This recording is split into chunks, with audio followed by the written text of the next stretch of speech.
First of all, congratulations for the IPO of your company. Uh, let's start this call on an overview kind of thing. If you can explain आप अपनी company का business model, company क्या करती है from an investors point of view, तो या all yours. हमारी company Bihari Lal engineering limited based in Punjab. तो हम लोग लगभग 100 इयर्स ओल्ड कंपनी है, जैसे एज ए फैमिली लिगेसी. तो हमारे लेट दादाजी श्री बिहारी लाल गर्ग जी ने हमारा बिजनेस शुरू किया था from small steel trading house and hardware shop. तो धीरे धीरे बढ़ते बढ़ते हमारे फादर 1960 में बिजनेस ज्वाइन किया. तो ट्रेडिंग में ही हम लोग रहे लगभग. उसके बाद 84 में हमारे बड़े ब्रदर राजेश गर्ग जी उन्होंने ज्वाइन किया और 91 में मैंने ज्वाइन किया. तो हम लोग ट्रेडिंग में ही रहे. तो ट्रेडिंग हमने काफ़ी लार्ज स्केल में की स्टील लाइन में, from sponge iron, steel billets, ingots, ferroalloys. तो 2010 में जो है हम लोगों की 4th जनरेशन हमारे बच्चे बिजनेस में आए. तो हम लोगों ने मैन्युफैक्चरिंग में शुरू किया. तो मैन्युफैक्चरिंग में हमारा एक ही विज़न था कि हम लोग कुछ अलग प्रोडक्ट बनाएं जो इंडिया में नहीं बन रहे हैं, इंजीनियरिंग कास्ट गुड्स में जाएं, जो कि बिल्कुल यूनिक प्रोडक्ट्स हों और जो कि एकदम एक्सपोर्ट सब्स्टिट्यूट प्रोडक्ट्स बने और मार्केट में डिमांड हो. तो जो हर कोई बना रहा है वो नहीं बनाए और अच्छी क्वालिटी में जाएं. तो धीरे धीरे करते करते हमने 2012 में जो है अपना फाउंड्री डिवीजन जो हमारा है अभी फर्स्ट यूनिट है वो शुरू किया. तो हमारे प्रोडक्ट्स रहे metal rolls, engineering castings, alloy steels base ही हमने पूरा यूनिट लगाया, एस्टेब्लिश किया. धीरे धीरे हमारे जो कस्टमर्स ऐड होते गए. जैसे कि मैंने आपको बताया कि हम लोग 100 इयर्स ओल्ड कंपनी थी, तो हमारे कस्टमर्स के साथ relation all over the India बने हुए थे. तो हमें उनके जो उनकी रिक्वायरमेंट्स थी, जो उनके जैसे मेटल रोल्स था, जितनी भी रोलिंग मिल्स हैं इंडिया में उसमें मेटल रोल्स लगते हैं. तो हम लोगों ने उसमें शुरुआत की. पहले स्मॉल स्केल से शुरू हुआ.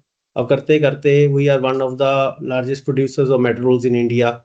आज की डेट में हम 10 से 12% का शेयर मेटल रोल्स में इंडिया में हम माल बेच रहे हैं. And we are exporting to more than 21 countries. Then second product is engineering castings. Engineering castings में हम लोग एग्रीगेट मार्केट है जो क्रशर मार्केट है, और उसके बाद पावर सेक्टर है, मेनली उनको मटेरियल दे रहे हैं. तो वो भी हमारा जो है यूरोपियन मार्केट में काफ़ी अच्छा है. मोर देन 30 to 40% हमारा एक्सपोर्ट है for engineering castings. Then third product is our alloy steel bars, जो कि हमने रोलिंग मिल 2022 में लगाया था. तो वो मेनली ऑटोमोबाइल और पावर सेक्टर में और पीएसयूज में दे रहे हैं. पीएसयूज में हमारे तीनों प्रोडक्ट्स जा रहे हैं. तो हमारा काफ़ी अच्छा शेयर है. तो ओवरऑल हमारे 3 वर्टिकल्स हैं, metal rolls, engineering castings and alloy steel bars. तो उसमें अलॉय स्टील बार में टू स्टील, डाई स्टील, तो उसमें काफ़ी डिफरेंट वैराइटीज आ जाती हैं.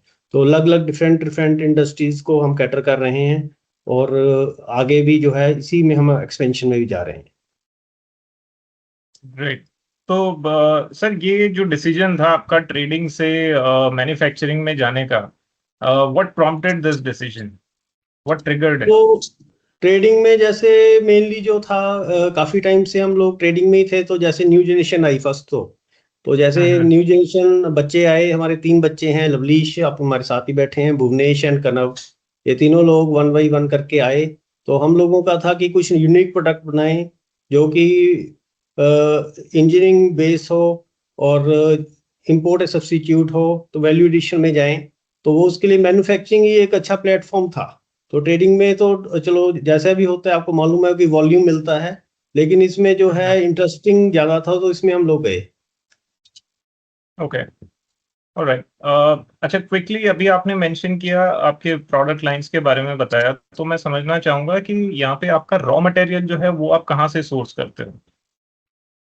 मेनली रॉ मटेरियल जो है हमारा जो है फ्रेश स्क्रैप रहता है, जिसको हम CRC scrap, new scrap, blue seal scrap कहते हैं.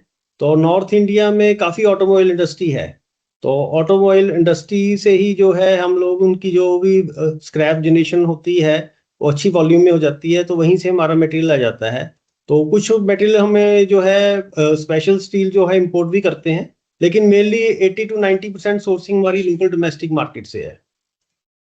Okay, alright. और आपकी खुद की फाउंड्री है, और कास्टिंग्स का भी बिजनेस है आपका।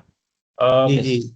तो ये इसका बाइफरकेशन दे सकते हैं आप, कितना कास्टिंग्स है, कितना आपका हाँ जी, फॉर्जिंग हाँ है? लवनीश जी बताएंगे आपको। तो हमारा मेटल रोल्स में और स्टील कास्टिंग्स में दोनों ही एक फाउंड्री प्रोडक्ट्स हैं। तो इसमें ऑलमोस्ट 50% हमारा total revenue comes from the metal rolls and steel castings, balance come from the alloy steel products.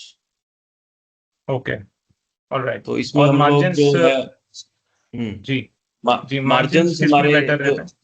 Margins तो हमारे रहते हैं तीनों प्रोडक्ट्स में। हम लोग मार्जिन्स हमारे जनरल इंडस्ट्री से प्लस साइड में है, बिकॉज हम एक अकेला ऐसा प्लांट है जो ये तीनों प्रोडक्ट्स एक ही हम्म, यूनिट में, एक ही सिंगल मेल्टिंग शॉप से ये तीनों प्रोडक्ट्स बना रहे हैं।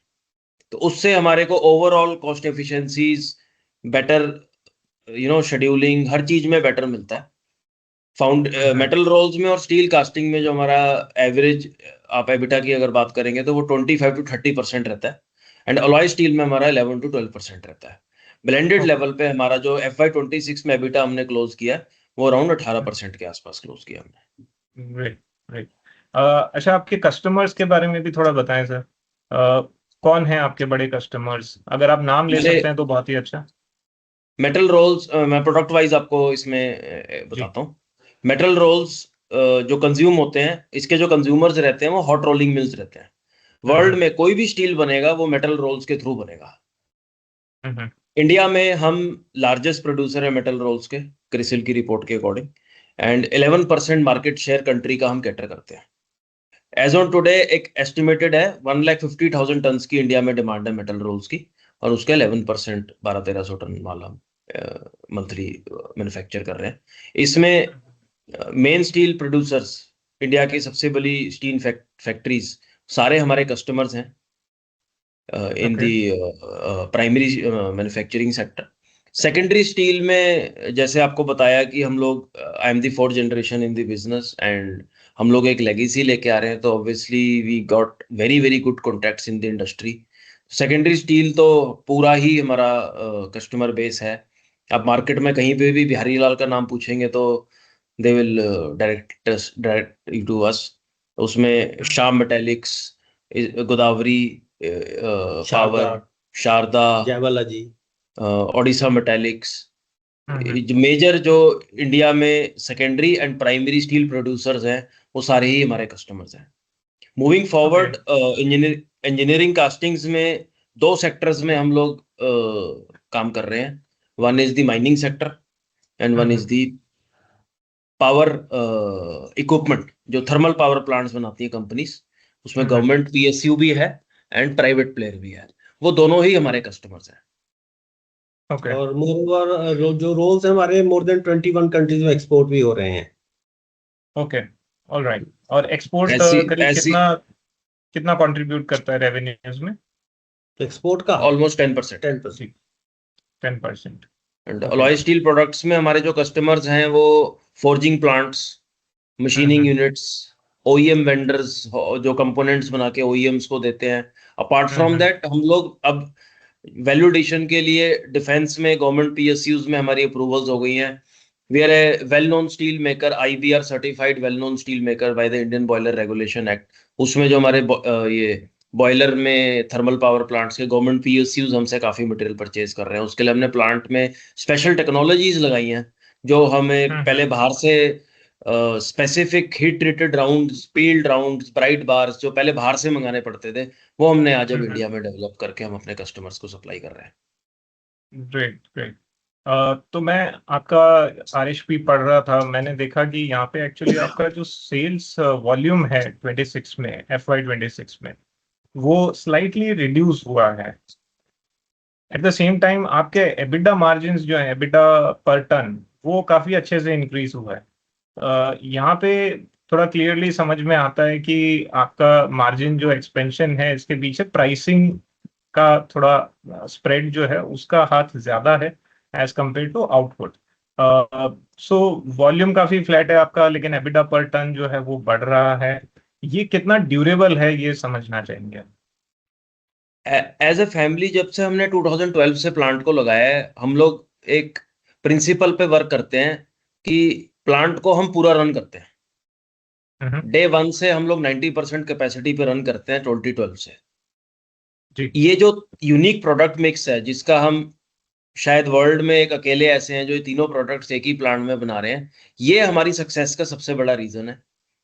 हम लोग अपने प्लांट को being an engineering products manufacturer, जहां पे 3000 से प्लस SKUs बनते हों, 100 से प्लस ग्रेड्स बनते हों, multiple end to end industries के लिए फिनिश कंपोनेंट्स बनते हैं, वो फुल प्रोडक्शन पे 90% प्लस कैपेसिटी पे रन करें।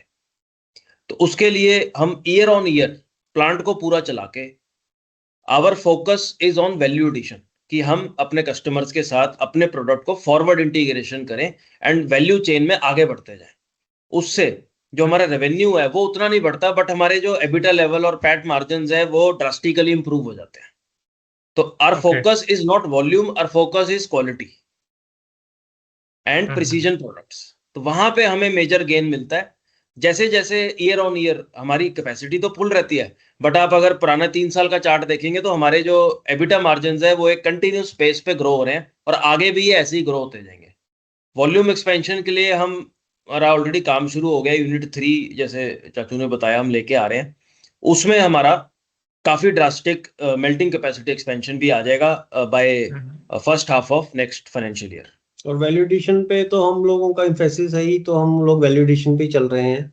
तो जैसे जितने भी हमारे हाई वैल्यू प्रोडक्ट हैं तो उनकी क्वांटिटी हम इंक्रीज कर रहे हैं।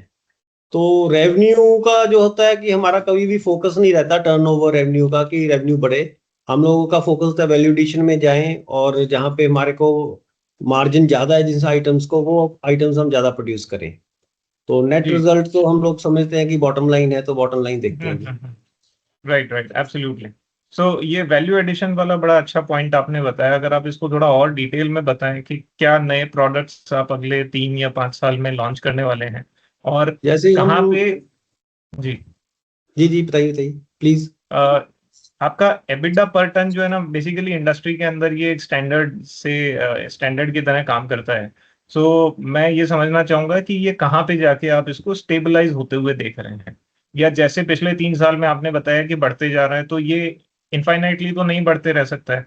किसी पॉइंट पे आके तो ये स्टैग्नेंट होगा, कहीं पे तो रुकेगा। तो वो पॉइंट से हम कितना दूर हैं, थोड़ा ये समझने की कोशिश कर रहा हूँ। नहीं, ऐसा नहीं है। हम लोगों का तो काम है कि बढ़िया काम करें, तो बाकी रिजल्ट्स तो चलो अपने आप ही अच्छे आएंगे अगर हम अच्छा काम करेंगे। तो मेनली हम लोग क्या एक्सपेंशन में, जैसे आप लोग बोल रहे थे वैल्यू एडिशन पे, उसके बारे में बताता हूँ मैं आपको कि हम लोग एक जैसे यूनिट 3 हमारा अंडर इंस्टॉलेशन है। तो वो एक्सपेक्टेड है कि नेक्स्ट ईयर में फर्स्ट हाफ के बीच बीच में आ जाएगा हमारा प्रोडक्शन में। तो उसमें हम लोग ICDP रोल्स बना रहे हैं। ICDP रोल्स जो है मेनली इन फ्लैट प्रोडक्ट्स बनाने के काम आता है। 2 तरह से रोल्स बनते हैं, एक तो लॉन्ग प्रोडक्ट्स जिसमें हम लोग कहते हैं TMT, जो कंस्ट्रक्शन स्टील में यूज होता है मेनली।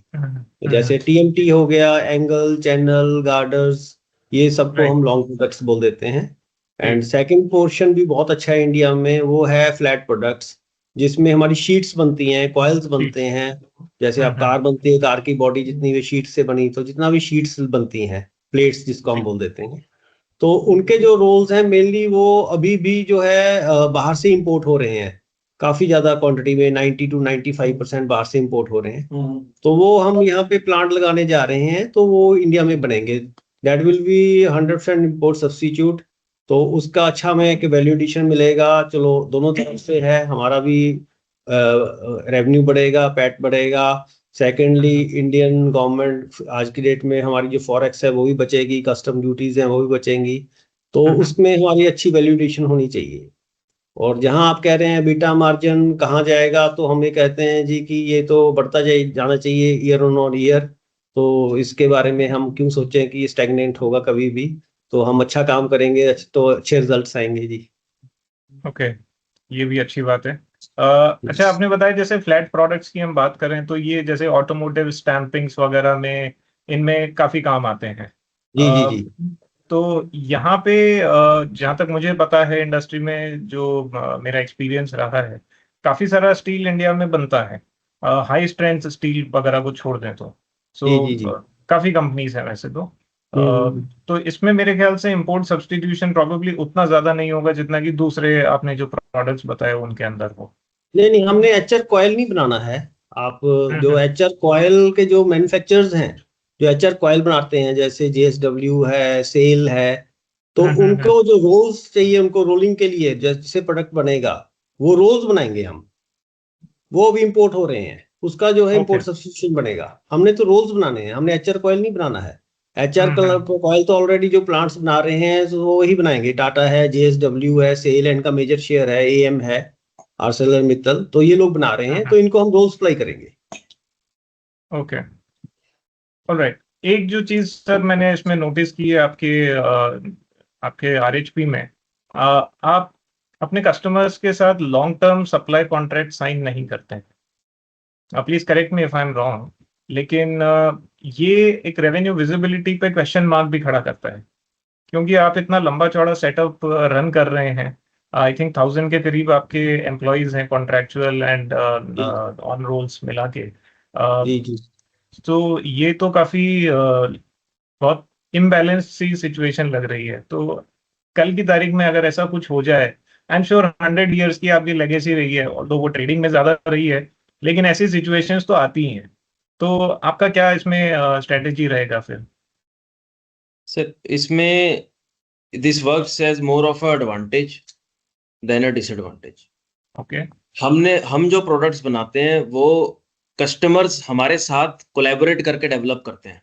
वो ऐसा कोई प्रोडक्ट नहीं है कि हमने बनाया, स्टॉक में रखा है एंड कस्टमर आया and they bought the product. ठीक दीज है। Products are manufactured with specific design, specific drawings and collaboration with the customer. Customer के विजिट्स हमारे प्लांट में होते हैं, हमारे विजिट कस्टमर के प्लांट में होते हैं। 3 to 6 months लगते हैं एक SKU को डेवलप करने के लिए। Over the years we have developed more than 3000 SKUs with the customers. कई जगह हम सिंगल सोर्स हैं, कई जगह कुछ कस्टमर्स के साथ 100 से ज्यादा SKUs हमने डेवलप किए हैं जिसके रिपीट ऑर्डर्स हमें आ रहे हैं। तो फर्स्ट मैं Got it. आपको एक इंपॉर्टेंट पॉइंट बताना चाहूंगा। 85% of our revenue comes from repeat customers. तो एक तो आपके क्वेश्चन का आंसर उसमें आएगा। सेकंड, कस्टमर का हमारे पास टाइम, एनर्जी, इन्वेस्टमेंट लगा हुआ है इन शेप ऑफ टेक्नोलॉजी। उन्होंने हम अपना इंटरनल टेक्नोलॉजी दिया हुआ है जिसके लिए हम उनको कंपोनेंट्स बना के दे रहे हैं जिनको यूज करके वो आगे अपने प्रोडक्ट्स, अपने मशीन्स को बिल्ड कर रहे हैं। थर्डली, हम क्यों नहीं लॉन्ग टर्म साइन करते? Looking at the price volatility. वो हमारे कस्टमर और हमारे दोनों के लिए बहुत अच्छा है। हम 3 month का ऑर्डर बुक मेंटेन करते हैं उनके साथ। 1 year की विजिबिलिटी वो हमें दे देते हैं, प्रोडक्शन शेड्यूल्स दे देते हैं। बट जो कमर्शियल विजिबिलिटी है, कमर्शियल परचेज ऑर्डर्स हैं, वो हम 3 months का लेते हैं मैक्सिमम। 90 days के बाद हम महीने के महीने, एक महीने का आगे नेक्स्ट ऑर्डर उनसे लेते जाते हैं। बल्कि तो कस्टमर तो रेडी है हमें कि 1 year का ऑर्डर देने को भी तैयार है, हम नहीं ले रहे। और सेकंड मैं आपको बताना चाहूंगा कि जैसे स्टील इंडस्ट्री ग्रो कर रही है, तो 2020 में अराउंड 75 मिलियन टन इंडिया में स्टील बनता था। तो आज की डेट में जो फिगर्स आ रही हैं कि 150 मिलियन टन इंडिया में स्टील बन रहा है। और गवर्नमेंट का जो विजन है और जो डाटाज आ रहे हैं वो कह रहे हैं कि 300 मिलियन टन स्टील बनेगा 2030 में। उस हिसाब से 25 से 30 मिलियन टन एवरी ईयर हमारी स्टील इंडस्ट्री ग्रो कर रही है। तो जितनी भी स्टील की इंडस्ट्री प्रोडक्शन बढ़ेगी उसमें हमारे मेटल रोल्स यूज होना है, इंजीनियरिंग कास्टिंग यूज होनी है, फोर्जिंग यूज होनी है, तो हमारे सारे प्रोडक्ट उसमें यूज होने हैं। तो हमें कहीं पे भी गैप नहीं लग रहा कि हमारे जो है प्रोडक्ट्स की सेलिंग प्रॉब्लम कहीं आएगी। बल्कि हमें तो ऐसा लगता है कि हम लोगों की कैपेसिटी अभी तो बहुत कम है और डिमांड बहुत ज्यादा है, कि हमें और भी फास्ट पेस पे जो है अपनी प्रोडक्शन बढ़ानी चाहिए। उसके लिए आप इन्वेस्टमेंट कर ही रहे हैं सर। हाँ जी, हाँ जी। उसी डायरेक्शन में जी, काम करें। तो वो तो बात बिल्कुल सही है दिनेश जी। मेरा क्वेश्चन बेसिकली ये है कि देखिए, इंडस्ट्री सारी अच्छी होती है, लेकिन फिर भी इंडस्ट्रीज के अंदर उठापटक होती है। किसी भी आप इंडस्ट्री के अंदर देख लीजिए सर, लाइक एक रिसर्च हुई थी जिसमें बताया था कि लिस्टेड कंपनीज की जो लाइफ स्पैन है एवरेज, वो अराउंड 60 years होता है। तो 60 years के दौरान कुछ ना कुछ हो ही जाता है कंपनीज में, बहुत कम। जैसे जैसे आप ये टाइम फ्रेम बढ़ाएंगे, नंबर ऑफ कंपनीज कम हो जाती हैं। तो मैं यहाँ पे स्पेसिफिकली किसी ऐसा कुछ प्रेडिक्ट नहीं करना चाहूंगा कि आपके साथ ऐसा होने वाला है, लेकिन ये जो सिचुएशन है बेसिकली ये क्वालिटी ऑफ अर्निंग से भी मैं इसको जोड़ना चाहूंगा कि अगर आपके कस्टमर्स आपके साथ लॉन्ग टर्म कॉन्ट्रैक्ट करने को तैयार हैं तो आपको उसके अंदर कहाँ पे डाउन साइड नजर आती है?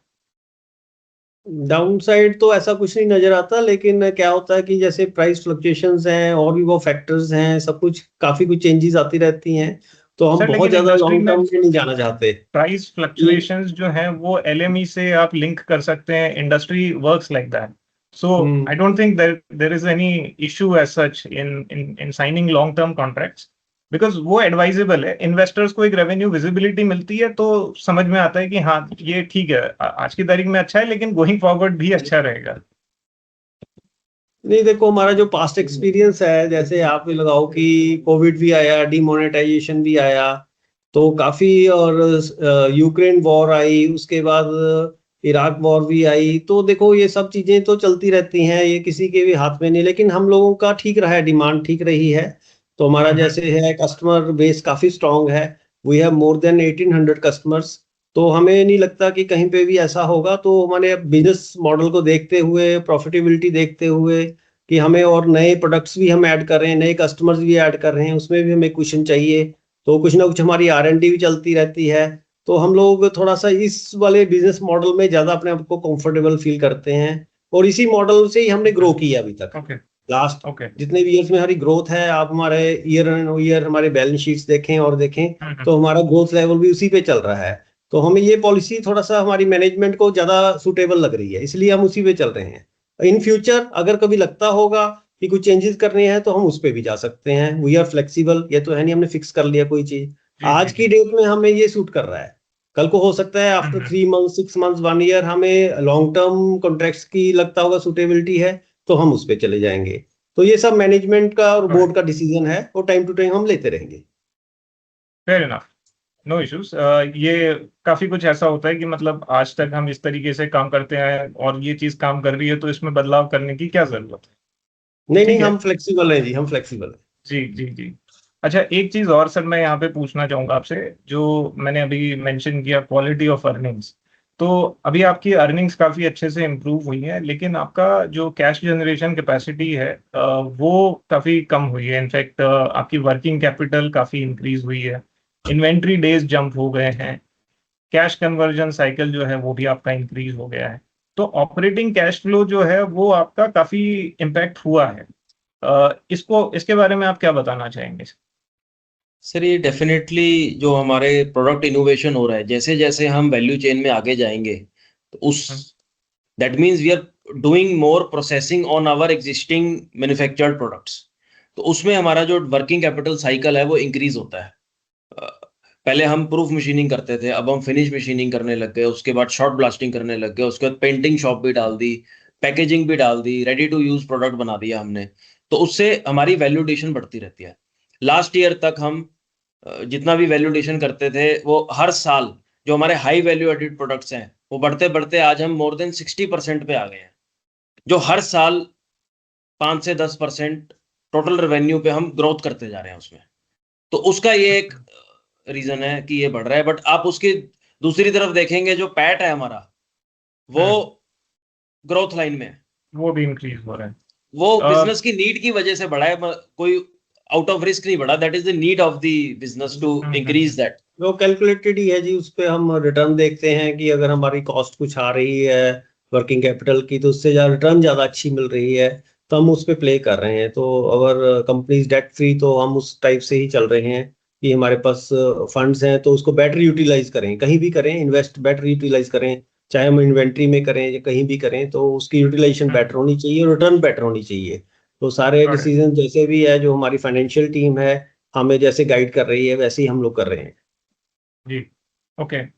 रॉ मटेरियल जो है आपका, आपने बताया कि मोस्टली आप इंडिया से ही सोर्स कर लेते हैं, इसकी जी जी। प्राइसिंग में जो फ्लक्चुएशंस होते हैं वो आप पूरे पूरे पास ऑन कर पाते हैं या कुछ आपको भी एब्जॉर्ब करना पड़ता है? वो पूरे पास ऑन हो जाती है जी। जैसे मैंने आपको बताया, यही एक मेजर रीजन है कि हम अपने कस्टमर से बहुत लॉन्ग टर्म कॉन्ट्रैक्ट नहीं करते। हम 90 डेज की ऑर्डर बुक मेंटेन करते हैं, एंड डेली बेसिस पे जितने भी ऑर्डर्स हमें आते हैं हम उसके स्क्रैप डेली बेसिस पे स्पॉट प्राइसिंग में कवर कर लेते हैं। And we have the command on the PO based orders हैं, तो जिस भी डेट पे हमें ऑर्डर आता है, मार्केट अप है तो अप रेट पे ऑर्डर आता है, कम है तो कम रेट पे ऑर्डर आता है. Any kind of volatility in steel does not affect our business. तो ये जैसे कैपिटल मार्केट में बोलते हैं, स्टील इंडस्ट्री को यही देखा जाता है कि इसका एक मेजर रिस्क अप डाउन में बहुत बैलेंस शीट्स ऊपर नीचे हो जाती हैं. आप हमारे जी। पिछले 3 साल के अगर रेवेन्यूज और प्रॉफिट्स को देखेंगे तो आपको कंटिन्यूअस ग्रोथ में मिलेंगे. रेवेन्यू में ग्रोथ का परसेंटेज अप डाउन हो सकता है looking at the steel prices, but जो हमारे प्रॉफिट्स में ग्रोथ है वो आपको कंसिस्टेंट मिलेगी. उसका रीजन यही है कि वॉलेटिलिटी से हमें अपनी मार्केट में कोई इंपैक्ट नहीं मिला. ओके, आपके कॉम्पिटिटर्स के बारे में भी थोड़ा जानना चाहेंगे जी, क्योंकि आपने काफी वैसे नाम मेंशन किए हैं, लेकिन अगर आप बताएं कि आप खुद बताएंगे तो और अच्छा रहेगा. आपके मेजर कॉम्पिटिटर्स कौन हैं?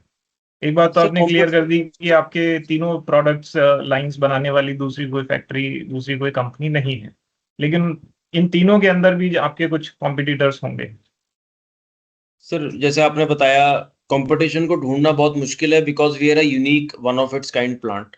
ऐसा प्लांट कोई और है नहीं.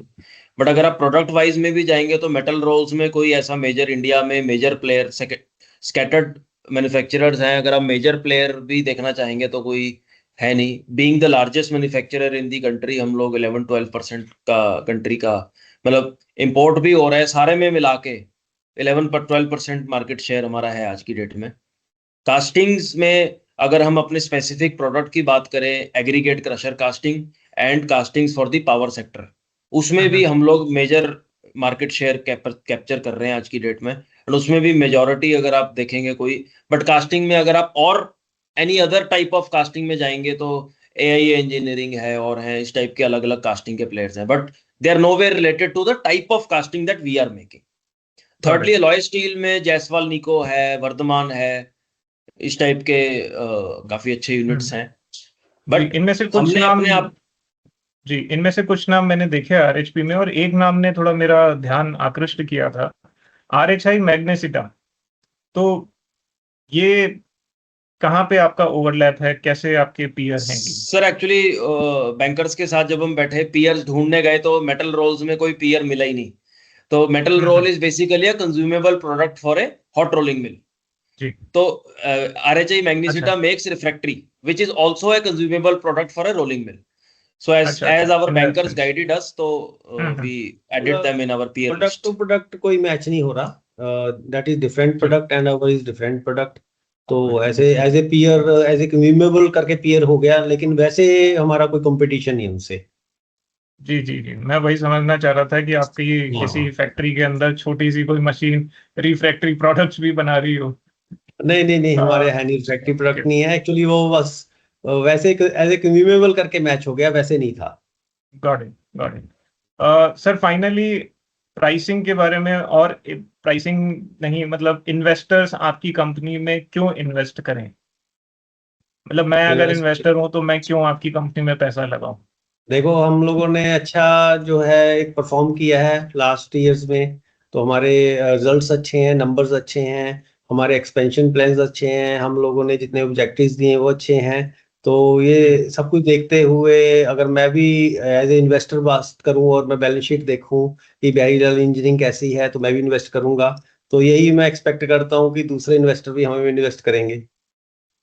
सर वो बात बिल्कुल सही है आपकी, पॉजिटिव ही सोचना चाहिए, लेकिन एक जो मेजर कंसर्न है, जो मैंने पहले भी बताया, कि आपके रियलाइजेशंस जो हैं अभी वो काफी अच्छे हैं, पीक रियलाइजेशंस हैं, पीक प्राइसिंग प्राइसेस के टाइम पे आपका आईपीओ आ रहा है.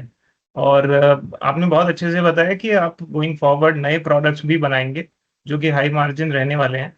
लेकिन अगले 1 साल के लिए अगर हम बात करें तो मुझे लगता है कि ये एक मेजर रिस्क है अभी के लिए, इन्वेस्टर्स के लिए. सर मैं आपको बताता हूँ, हम लोग 100 इयर्स की लेगेसी लेके आ रहे हैं, जो कोई भी सर वो कंपटीशन तो या कोई मोस्टली भी आपकी लेके नहीं ट्रेडिंग में आया. है, वो आपकी सर 100 नहीं इयर्स की नहीं, लेगेसी ट्रेडिंग है. ये मैन्युफैक्चरिंग बिजनेस और ये यूनिक प्रोडक्ट लाइंस उस 100 इयर्स की लेगेसी से ही खड़ा हुआ है.